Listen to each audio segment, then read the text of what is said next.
Hey, Bully. Okay, I'm here in our guest bedroom with all my equipment assembled for this race in Ecuador. It starts later this week. So my teammates from the U.S. are packed up and ready to go. I'm coming from Switzerland, so I've got a slightly different collection of gear, but it doesn't make any difference to you guys. I just thought I would put together a quick summary of what my equipment looks like, and a couple people said they'd be interested. So I guess there's no accounting for taste. And of course, Bully, our dog wonder mascot, is always happy to star in any kind of video. So I've got the bike box. I just have a cheap cardboard box here, but I've used it for several races, and I don't know, maybe this will be the last race for it. If not, it's definitely seen better days, but it'll get the job done. I've got pretty much everything I need already in there. I do have padding for like my kayak paddles and stuff. That's not yet in there, but it'll get in there tomorrow when I seal this up. I've got a pillow because sleeping in a TA is always, if you can speed it up with a pillow, it makes a big difference for me. I know. Maybe I'm soft. Got my PFD in between the frame of the bike. Make sure that I don't get that too banged up. And bike shoes and bike pump and all this and that. I guess nothing particularly interesting about that other than it's a bike box. And maybe if someone's not into adventure racing, you wouldn't think. But yeah, you actually do got to get your bike from wherever you live to the race course, and often that means flying with it. I've got one piece of luggage here. Made it work with that. I've got shoes, and I've got Bully. The dog is very interested. I've got some propaganda from some other races that I'm involved with that we're going to circulate. I've got some gifts, branded material that we're going to give to our support crew down there in Ecuador. Of course, I've got Swiss chocolate, priorities. Actual nice, cushy sleeping bag that we're camping at the start and at the finish, so it'll make life a lot more comfortable. As far as more interesting race stuff, obviously you've got your bike tubes. I've got a new pair of trekking poles that I'm excited to try out. Probably do a gear review on these. They're Black Diamond's new like ultralight carbon poles, really compact. Map cases. Let me put this like back here. I've got EpiPens.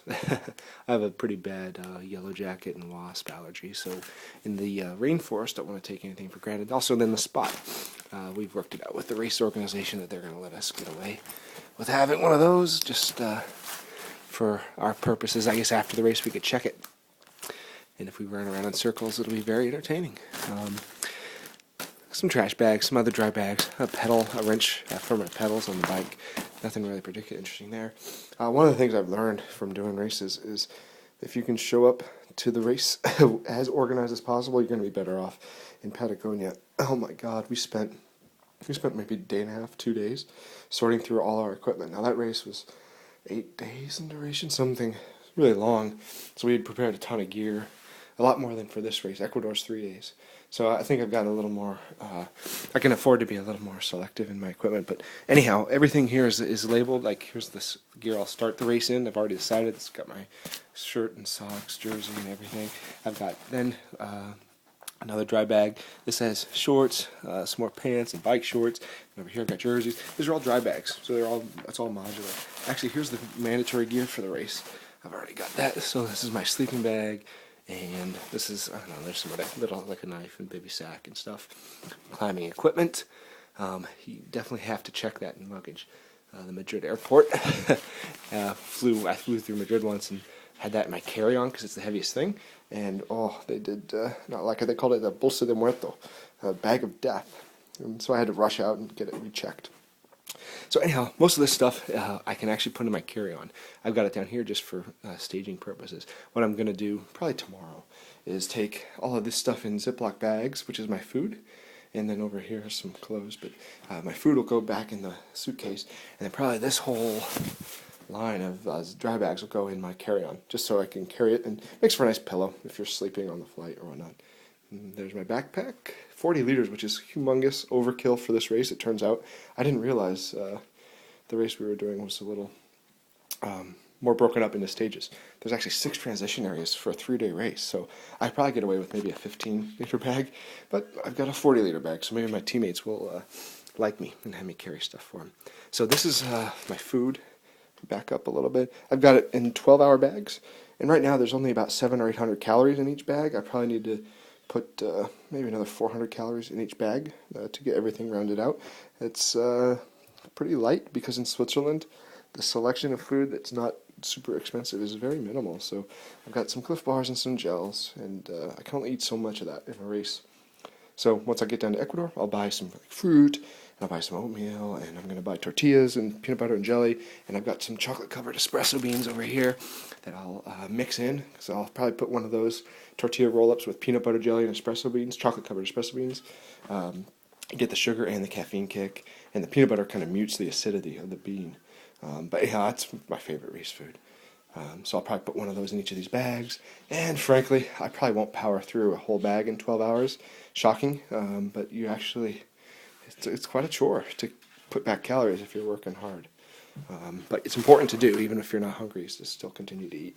And I've got more Ziploc bags, everything labeled here, like my name in socks, my name in ties and fleece.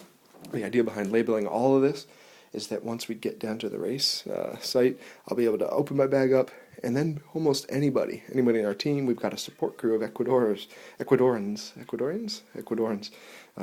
that's volunteered to help us, and they've got a vehicle, and they're going to need to sort through all our gear too. So anybody could come and they could contribute, because they could say, okay, Grant, where do you want your clothes? Where do you want your food? Where do you want your gear? Where do you want your bike stuff? It's all labeled. And so this is going to make life easier when we get down to Ecuador. I think that about wraps it up. Bully, anything you want to add? I don't know if you can hear, there's a cat outside the door there trying to get into. So yeah, pretty much that's about it. I'm looking forward to it, and I think you can see, yeah, the gear requirements for the sport can be kind of outrageous sometimes, but this is pretty, I mean, it's a single piece of luggage and a bike box, and the bike box really just has my bike, helmet, and I did sneak a PFD and a kayak paddle in there. But other than that, I think the wisdom in going as minimal as possible makes life easier for you once you get to the race site, and for any support crew that might be helping you. And if the race is unsupported, just having less stuff to try and worry about and sort through and sort and deal with makes life so much easier. So I've decided to adopt a real minimalist approach here. So we'll see. Yeah, check with me in a week or two. See how I feel about it then.